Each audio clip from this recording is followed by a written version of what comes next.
श्रोते हो, निशिदिनी पुन्हा सर्वांचे सहर्ष स्वागत. आजच्या निरूपणाचा विषय आहे आत्मज्ञान हेच पौरुषत्व. आत्मज्ञान हेच पौरुषत्व. त्याची गोष्ट अशी आहे की पौरुषत्व याचा संबंध पुरुष किंवा स्त्रीशी नाही, तर पौरुषत्व म्हणजे पराक्रम. म्हणून आत्मज्ञान मिळवणे किंवा आत्मज्ञान हाच खराखुरा जीवनात येऊन माणसाने साधावयाचा ज्ञानरूपी पराक्रम म्हणजे पौरुषत्व आहे. म्हणून आत्मज्ञान हेच पौरुषत्व अशा शीर्षकाचे हे निरूपण समजून घेताना पौरुषत्व याचा अर्थ माणसाने जन्माला आल्यानंतर आत्मज्ञान करून घेणं हाच खराखुरा पराक्रम. हेच खरंखुरं त्याच्या असण्याचं, त्याच्या जगण्याचं सार सर्वस्व. अशा अर्थी पौरुषत्व हा शब्द लक्षात घ्यावा. आणि आत्मज्ञान हेच पौरुषत्व या निरूपणाची आता सुरुवात पुढील प्रमाणे करीत आहे. संस्कृत वचन आहे, स्वभावं संविदित्यादा विंद्रियाणां सचेतसां प्रवर्तते विवेकजः सर्वं तस्यासु सिद्ध्यति. मना सहवर्तमान स्वविषयाकृत इंद्रिये धावत राहती. त्यासी जिंकुनी नित्यानित्य वस्तू विवेकी जो रत राही. त्यासी शास्त्र आचार्य उपदेश फलप्राप्ती सुनिश्चित होई. मना सहवर्तमान स्वविषयाकृत इंद्रिये धावत राहती. त्यासी जिंकुनी नित्यानित्य वस्तू विवेकी जो रत राही. त्यासी शास्त्र आचार्य उपदेश फलप्राप्ती सुनिश्चित होई. म्हणजे मन आणि उर्वरित त्वचा किंवा काया, नाक, जीभ, डोळे व कान या पंचेंद्रियांची आपापल्या विषयांकडे ओढ असते. त्वचा स्पर्शासाठी आसुसलेली असते. नाक नवनवीन गंधासाठी आसुसलेलं असतं. जीभ रोज नवीन नवीन चवी आकृष्ट होते. डोळे अनेक मनोहारी दृश्यांकडे खेचले जातात, आकर्षिले जातात. आणि कान सुद्धा वेगवेगळ्या सुरांकडे, संगीताकडे आकर्षिले जातात. यासाठी म्हणूनच म्हटलेलं आहे की त्वचा स्पर्शासाठी, नाक गंधासाठी, जीभ रुचीसाठी, डोळे दृश्यासाठी आणि कान ऐकण्यासाठी आसुसलेले असतात. म्हणून ही पंच ज्ञानेंद्रिये त्यांच्या त्यांच्या पंच विषयांकडे किंवा पंच विषयांच्या ज्ञानाकडे आसुसलेली असतात, आकृष्ट झालेली असतात, सतत धावणारी असतात. आणि त्यांना मन सुद्धा सतत साथ देत असते किंवा जोड देत असते. म्हणून हा ज्ञानेंद्रियांचा स्वभाव किंवा त्यांची निसर्गदत्त आपापल्या विषयांकडे असलेली ओढ आणि त्यांना मनाची मिळणारी सक्रिय जोड किंवा साथ संगत ओळखून सत्य काय, असत्य काय, नित्य काय, अनित्य काय याचा जो सत्यासत्य, नित्यानित्य विवेक साधनाद्वारे करतो. आणि जो अशा सत्यासत्य विवेकामध्ये किंवा सत्यासत्य नित्यानित्य विवेक साधनेमध्ये जो कायमस्वरूपी रत राहतो, रमून जातो, त्यामध्येच तो दंग राहतो. असा माणूस सहजपणे ज्ञानेंद्रियांकडे त्याचं दुर्लक्ष होतं. आणि ज्ञानेंद्रियांकडे दुर्लक्ष झालं की ज्ञानेंद्रियांची त्या त्या विषयाप्रती असलेली ओढ आणि त्या ओढीला दिलेली मनाची जोड, साथ संगत, त्या सर्व गोष्टी जागच्या जागी स्तंभित होतात, म्हणजे स्थिर होतात. म्हणून ज्ञानेंद्रिये ज्ञान विषयापासून दूर गेली आणि त्या कारणाने मनाची त्यांना मिळणारी साथ नष्ट झाली. असं जेव्हा होतं तेव्हा माणूस या जगात सत्य काय, असत्य काय, वस्तू म्हणजे नेमका आत्मा काय आणि अवस्तू म्हणजे अनात्मा काय याच्या विचारामध्ये, चिंतनामध्ये, मनन चिंतन निधिध्यासनामध्ये दंग असतो. आणि असा जो आत्मानात्म विवेकामध्ये, वस्तू अवस्तू विवेकामध्ये, सत्यासत्य विवेकामध्ये, निरक्षीर विवेकामध्ये जो दंग रममाण झालेला असतो, तो स्वाभाविकपणे पंचज्ञानेंद्रियांकडे दुर्लक्ष साधल्यामुळे त्याची पंचज्ञानेंद्रिय स्थगित असतात आणि त्यांना मिळणारी मनाची जोड आणि साथ मनही स्थगित असतं. म्हणून वस्तू अवस्तू, सत्य असत्य, या विवेकामध्ये जो दंग असतो, ज्ञानामध्ये जो दंग असतो, त्याची पंच ज्ञानेंद्रिय आणि मन स्थगित होतात. म्हणजे मनाचे अमन होते. पंच ज्ञानेंद्रिय त्यांच्या त्यांच्या जागी थिजलेली असून नसल्यासारखी होतात. असा जो माणूस कायम सत्यासत्य नित्यानित्य विवेक साधनामध्ये रत राहतो, त्याला निश्चितच इंद्रियांवर विजय मिळवता येतो. म्हणजे इंद्रिये असून नसल्यासारखी होतात. इंद्रियांवर आणि मनावर तो ताबा मिळवतो. आणि असा जो जितेंद्रिय असतो त्याला स्वाभाविकच मनासहित उर्वरित पंच ज्ञानेंद्रियांना आपल्या स्वाधीन ठेवून शास्त्र आणि आचार्य म्हणजे धर्मशास्त्र आणि आचार्य किंवा गुरु यांनी केलेल्या उपदेशानुसार जे आवश्यक फल असते ते सहजासहजी प्राप्त होते. म्हणून शास्त्र आणि आचार्य किंवा गुरु यांनी उपदेश केल्याप्रमाणे मार्गावर जो जातो त्याला त्या उपदेशानुसार मिळणाऱ्या फलाची म्हणजे निःश्रेयसाची मोक्षाची सहज प्राप्ती होते. तर असा हा ज्ञानी पराक्रमी माणूस नेमका कसा असतो याबाबत अष्टावक्र संहिता अर्थात जगावेगळे जगावेगळे या नारायण पाटणकर लिखित पुस्तकातील प्रकरण 4 सूत्र 5 चे नीट अवलोकन करणे तथा अभ्यास करणे अगत्याचे ठरते. प्रकरणाचे शीर्षक आहे योगी विश्वापासून अलिप्त असतो. जो योगी असतो तो विश्वापासून अलिप्त असतो. म्हणजे जो आत्मा आणि अनात्मा सत्य आणि असत्य निरक्षीर या विवेकामध्ये जो घडवून गेलेला असतो. म्हणून सत्य शोधनामध्ये जो रममाण झालेला असतो, दंग झालेला असतो, तो सत्याशी लिप्त असा स्वतःच सत्य असलेला योगी. सत्याशी ज्याने युजत्व साधले, सत्याशी जो जोडला गेला, म्हणजे जो स्वतःच सत्य म्हणून आत्मा म्हणून स्थिर झाला, असा हा जो योगी असतो तो विश्वापासून अलिप्त असतो. म्हणजे जो आत्मरत झाला तो उर्वरित जगापासून जे अनात्म आहे त्यापासून कायमस्वरूपी अलिप्त असतो. असा या योगी विश्वापासून अलिप्त असतो या प्रकरणाचा अर्थ आहे. त्यातील सूत्र 5 काय म्हणते बघा.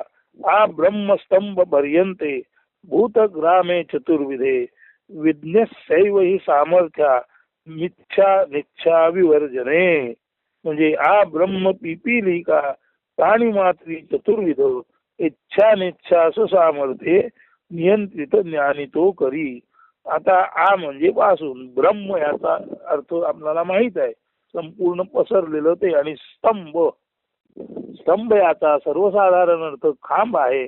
पण स्तंभ याचा दुसराही एक अर्थ आहे. ही जी लहान मोठी जाळी असतात, झाडी असते, झाडं झुडपं असतात, त्या झाडा झुडपांना सुद्धा स्तंभ म्हणतात.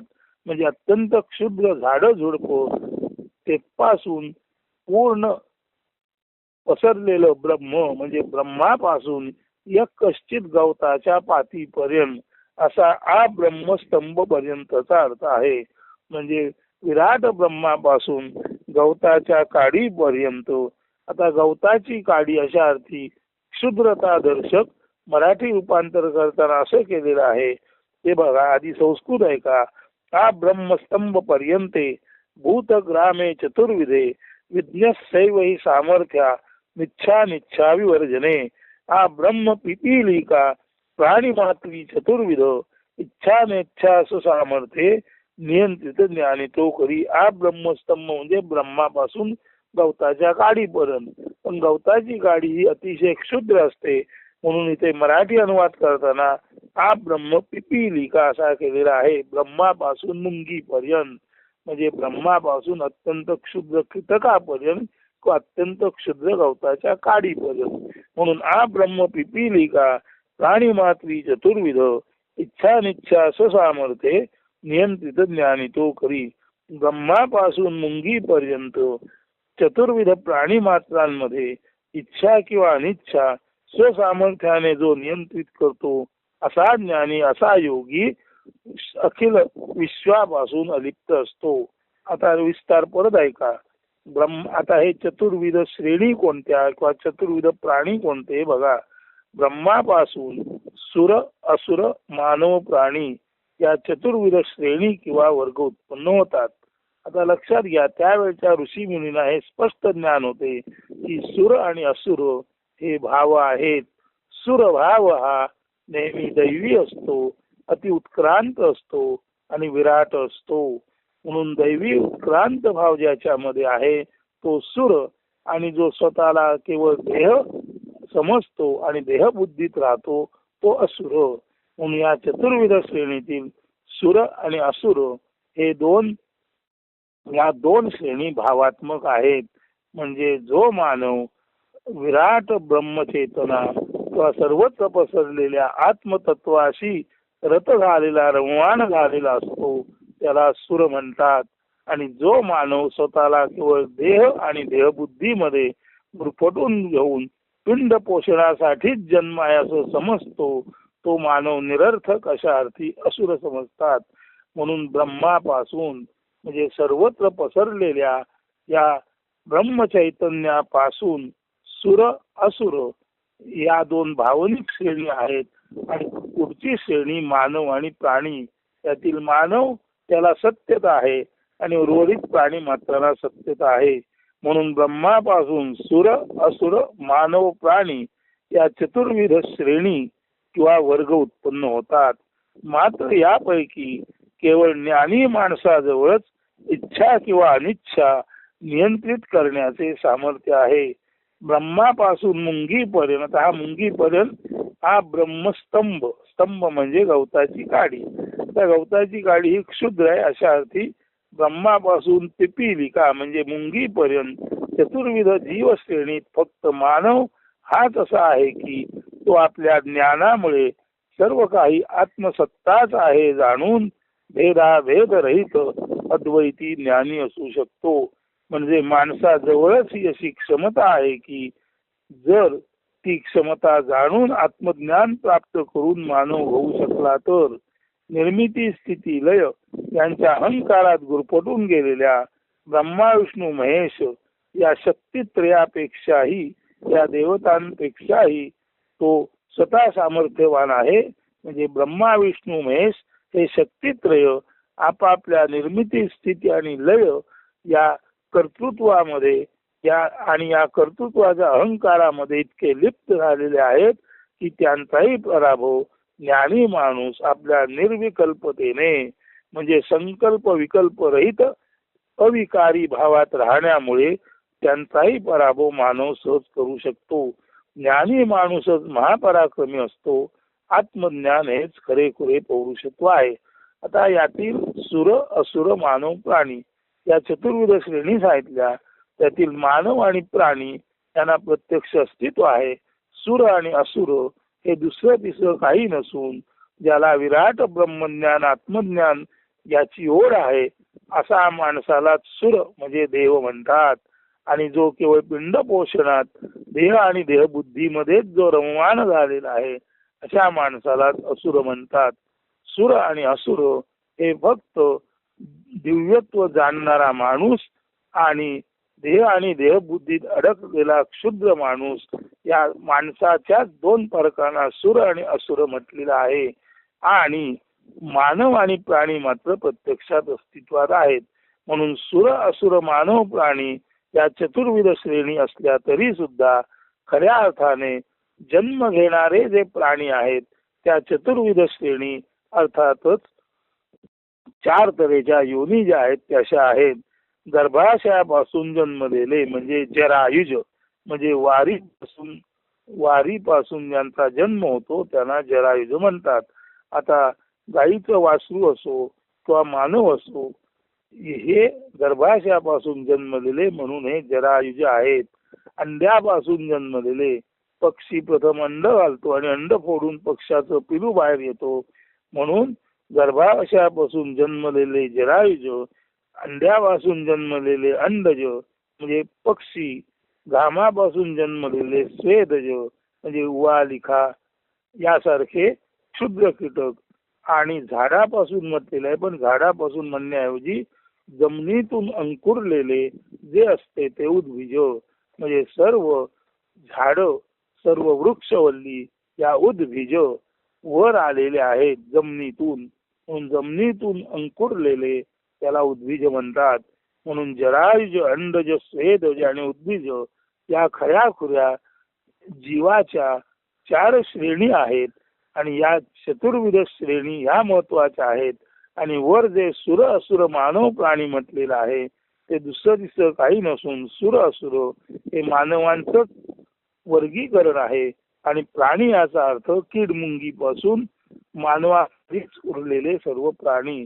अशा अर्थाने सुर असुर मानव प्राणी हे जसं चतुर्विध वर्णन आहे किंवा 4 श्रेणीचं वर्णन आहे, त्यातील सुर असुर हे भावात्मक भेद आहे आणि मानव प्राणी यांना प्रत्यक्ष जन्म घेणे, स्थिती असणे आणि मृत्यू असणे उद्भवते. म्हणून सुर असुर मानव प्राणी या जशा चतुर्श्रेणी आहेत तशाच खऱ्या अर्थाने जन्माला येताना ज्या चतुर्विध श्रेणी आहेत त्यामध्ये जरायुज गर्भाशयापासून जन्मलेले किंवा वारीपासून जन्मलेले, अंड्यापासून जन्मलेले ते अंडज, गव्हापासून जन्मलेले ते स्वेदज आणि जमिनीतून वर आलेले ते उद्भिज अशा 4 श्रेणी आहेत. तर सुर असुर मानव प्राणी या तऱ्हेचं वर्गीकरण असो किंवा जरायुज, अंडज, स्वेदज, उद्भिज या तऱ्हेचं वर्गीकरण असो, त्या कोणत्याही चतुर्विध श्रेणीपेक्षा सर्वात जो श्रेष्ठ आहे तो केवळ आणि केवळ मानव प्राणी आहे, जो केवळ सर्वत्र आत्मसत्ता आहे जाणून स्वतःपासून सर्वत्र केवळ आणि केवळ आत्मतत्व पाहतो. आत्मतत्व याचा खराखुरा अर्थ एवढाच आहे की जी ब्रह्मचेतना आहे, जी कधी जन्माला येत नाही आणि कधी मरत नाही, अशी जी स्वयंजात स्वतः उद्भवलेली ही जी अमर्त्य ब्रह्मचेतना आहे, तिचाच हा संपूर्ण जगरूपी पसारा म्हणजे खेळ आहे. असो जो ब्रह्मचेतनेचा खेळ जाणतो आणि स्वतःला केवळ आणि केवळ ती नॉन एन्ट्रॉपी अमर्त्य चेतना म्हणूनच ओळखतो, असा माणूसच खऱ्या खुऱ्या अर्थाने आत्मज्ञान असलेला नव्हे स्वतःच आत्मा म्हणून संपूर्ण पसरलेला ब्रह्मरूप असा असतो. आणि अशा ज्ञानी अशा पराक्रमी माणसालाच खऱ्या अर्थाने म्हणतात की माणूस असा ज्ञानी माणूस हाच सर्वार्थाने संपूर्ण विश्वामध्ये महापराक्रमी आहे. म्हणून आत्मज्ञान प्राप्ती हेच खरे खुरे पौरुषत्व आहे. मानव म्हणून जन्माला आला, मानव हा सर्वाधिक उत्क्रांत जीव जरूर आहे, परंतु सर्वाधिक उत्क्रांत जीव मानव असून सुद्धा जर अशा मानवाने आत्मज्ञान करून घेतले नाही, नव्हे सर्वत्र ब्रह्मचेतनाच नांदत आहे आणि मी माणूस म्हणून आणि मुंगी कीटक म्हणून अर्थात जरायुज, अंडज, स्वेदज, उद्भिज या चतुर्विध श्रेणींमध्ये केवळ आणि केवळ एकच आत्मतत्व ब्रह्मचेतनाच व्यापलेले आहे. म्हणून ब्रह्मचेतना हेच खरे खुरे आपले सत्य रूप आहे असे जाणून जो माणूस केवळ ब्रह्मचेतना निमग्न असतो तोच खराखुरा आत्मज्ञानी नव्हे, तोच खराखुरा आत्मा म्हणून माणूस रूपाने असलेला आणि परमात्मा म्हणून सर्वत्र पसरलेला असा मूलार्थ, असा या संपूर्ण अस्तित्वाचा अर्क म्हणून असतो. असा ज्ञानी माणूस हाच खराखुरा महापराक्रमी आहे. आणि असं ज्ञानी होणं हेच खरे खुरे पौरुषत्व आहे. म्हणूनच आत्मज्ञान हेच पौरुषत्व असे आजच्या निरूपणाचे सार्थकतेने शीर्षक दिलेले आहे. तेव्हा सत्यासत्य नित्यानित्य वस्तू एक ज्ञान प्राप्ती साधलेला जो योगी असतो तो विश्वापासून अलिप्त असतो, तो खरे तर स्वठायी पूर्ण मंडल असतो. असा ज्ञानी माणूस स्वठायी पूर्ण ब्रह्ममंडलच असतो. पूर्ण ब्रह्ममंडल असणे म्हणजे जेव्हा आपण आत्मा आहोत आणि आपणच सर्वत्र विस्तारलेला आहोत हे ज्ञान एखाद्या माणसाला होते, तेव्हा तो स्वतःच्या ठिकाणी पूर्ण ब्रह्ममंडल म्हणून आपल्याला पाहतो. म्हणजे ते ब्रह्म आहे ते म्हणजे मी असं तो जाणतो. असा स्वठायी पूर्ण ब्रह्ममंडल असलेला माणूस सारांशाने म्हणतो, I am complete as I am. मी जसा आहे तसा पूर्ण आहे. आता मी जसा आहे तसा याचा अर्थ हा जो मी आहे तो व्यक्तिगत समजायचा नाही. जोपर्यंत ज्ञान नसतं तोपर्यंत आयचा अर्थ आयडेंटिटी असतो. आत्मज्ञान झालं की I am complete as I am, याचा अर्थ infinity is complete as infinity, म्हणजे अनंत हे अनंतासारखेच पूर्णत्वाला पोचलेले आहे. म्हणजे आत्म्यासारखे दुसरे काही नाही. पूर्ण ब्रह्मचेतना हेच केवळ सत्य आहे. बाकी या चतुर्विध ज्या श्रेणी आहेत, मग त्या सुर असुर मानव प्राणी यांच्या असोत किंवा प्राणी मात्रांच्या जरायुज अंडज स्वेदज उद्बीज असोत, या श्रेणी या वर्गीकरणाला तितकेसे महत्व नाही. महत्व आहे ते उत्क्रांतीच्या टप्प्यात जो मानव आला त्याने आपल्या स्वपराक्रमाने आपणच सर्व व्याप्त आहोत हे समजून घेणे, आणि असा जो माणूस समजून घेतो तो स्वाभाविकच ज्ञानेंद्रियांना आणि मनाला त्यांच्या त्यांच्या जागी स्थित करतो. आणि असा हा इंद्रिय विजय मिळवला जो जितेंद्रिय असतो तोच महावीर असतो, तोच गौतम बुद्ध असतो, तोच ज्ञानेश्वर असतो, तोच जय कृष्णमूर्ती असतो, तोच निसर्ग महाराज असतो. नव्हे तो अमका तमका नव्हे, तो सर्वत्र तो आणि तोच केवळ असतो. म्हणून सर्वत्र सहा, सर्वत्र त्याची अनुभूती जो घेतो तो स्वतःच तो असतो. अशा अर्थाने सोहम हवसो, तो मी तो मी तो मी, ही खात्री ज्याला झाली आणि असं जीवन ज्याचं व्यतीत झालं तोच महापराक्रमी पौरुषत्व असलेला खराखुरा ज्ञानी माणूस. म्हणून आता हे जे निरूपण आहे ते समजून घ्या की आत्मज्ञान हेच पौरुषत्व, आत्मज्ञान हेच पौरुषत्व.